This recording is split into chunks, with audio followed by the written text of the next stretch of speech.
जय श्री कृष्ण दोस्तों। आज चौथा दिन है SSGDRW वाली किताब की। तो आइए देखते हैं। सातवाहन भारत में एक शक्तिशाली राजवंश था। यानी कि भारत के किस क्षेत्र का राजवंश था सातवाहन? दक्षिण, यानी ऑप्शन डी। भारतीय स्रोतों में किस ईरानी मूल के समूह को शक पहलव के नाम से जाना जाता था? तो पार्थियन, यानी ऑप्शन ए। 114 number question. पहली शताब्दी ईसा पूर्व में उत्तर पश्चिम भारत में तक्षशिला के आसपास किस समूह के लोग बस गए थे? तो कुषाण वंश के लोग बस गए थे। 115 नंबर क्वेश्चन। प्रसिद्ध शासक कनिष्क किस वंश के थे? तो कुषाण वंश के। कनिष्क किस वंश के थे? कुषाण वंश के। 116 नंबर। प्राचीन काल में निम्नलिखित में से किसने स्पष्ट रूप से उल्लेख किया था कि मनुष्य के शरीर में 360 हड्डियां होती है? तो किसने? चरक ने।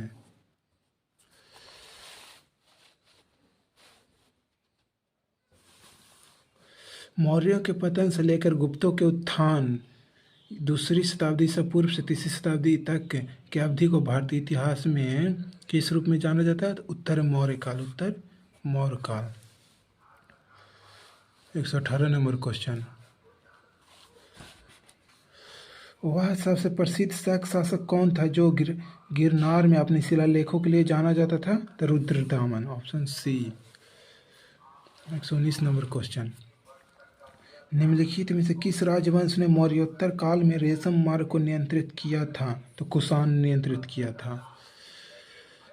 120 नंबर क्वेश्चन। मौर्योत्तर काल में वे पुरुष और महिलाएं थे जिसके पास जमीनें नहीं थीं? तो दास कर्मकार। दास कर्मकार, option D.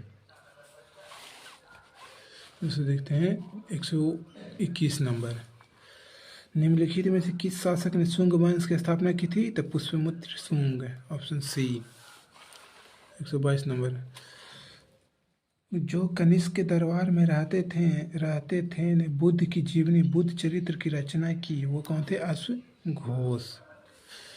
123 number question.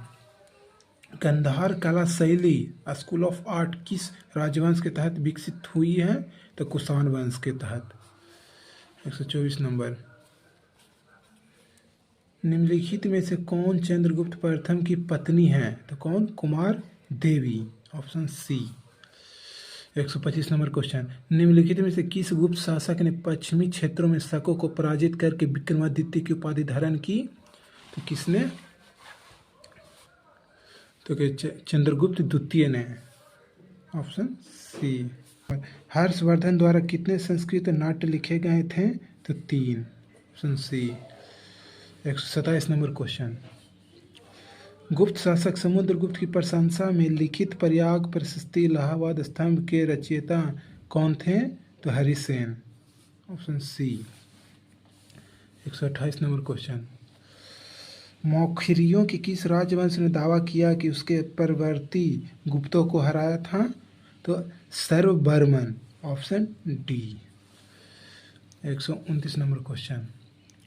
Maukhari मूलतः सहायक शासक थे जिन्होंने बाद में निम्नलिखित में से किस क्षेत्र में एक स्वतंत्र साम्राज्य स्थापित की? पश्चिमी गंगा मैदान, ऑप्शन डी।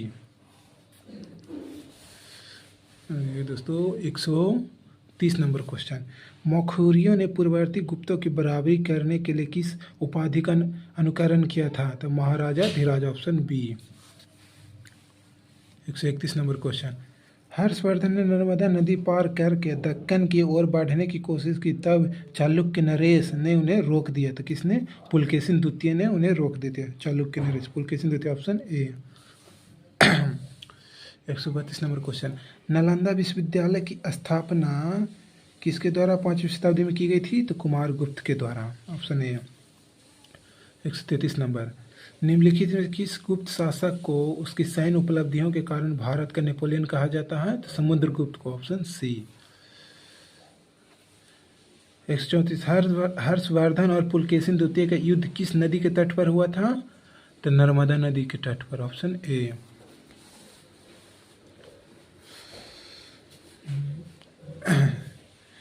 निम्नलिखित में से कौन हर्षवर्धन के दरबारी कवि और हर्ष चरित्र के लेखक थे? तो Banabhatta, option A. 36 number.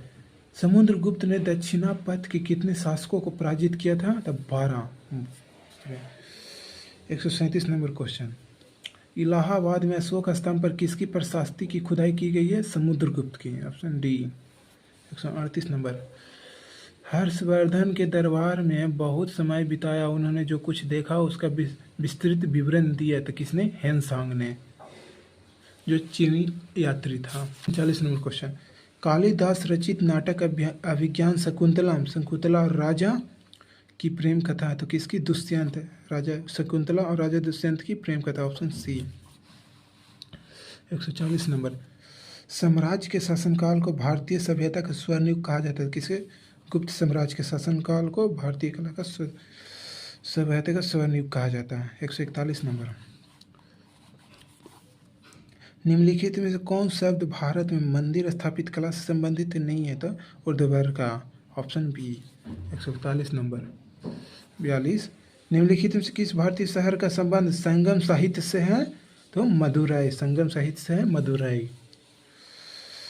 143 number question. संगम काल के दौरान तमिल क्षेत्र में भूमिहीन मजदूरों, जिनमें दास भी शामिल होते थे, को रूप में जाना जाता था, तो किस रूप से? कैंटसियार और आदिमाई। Option D. 144 number question. Chola अभिलेखों के अनुसार विद्यालयों के रख रखाव के लिए भूमि को क्या कहा जाता? साला भोग। Option B. 145 number question. Chola काल के दौरान मुबेंदवेलन और अरैयार की उपाधियाँ थी धनी भूस्वामियों की। Option B. धनी भूस्वामियों की। 146 नंबर क्वेश्चन। रवि कीर्ति निम्नलिखित में से किस चालुक्य शासक की प्रशस्ति की रचना की थी? तो पुलकेशिन द्वितीय। Option A. 147 number question. Konark का सूर्य मंदिर कहाँ स्थित है? तो उड़ीसा में। 148 नंबर क्वेश्चन। तंजावुर का राजेश्वर मंदिर निम्नलिखित में से किस देवताओं को समर्पित है? तो भगवान शिव को। Option B. 149 number question.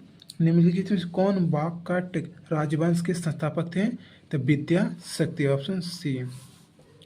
150 number question. किस वंश के शासक ने 999 में खंडरिया महादेव मंदिर का निर्माण कराया था? तो चंदेल ने। 151 नंबर क्वेश्चन। कदमाई राजवंश के तहत भू राजस्व का एक रूप था, तो चोल राजवंश का। 152 नंबर क्वेश्चन। अरब आक्रमणकारी मोहम्मद बिन कासिम के आक्रमण के समय सिंध का राजा कौन था? तो राजा ताहिर। चलिए दोस्तों, अब मिलेंगे नेक्स्ट वीडियो, और हेल्पफुल हो तो कमेंट कीजिएगा दोस्तों। जय श्री कृष्णा।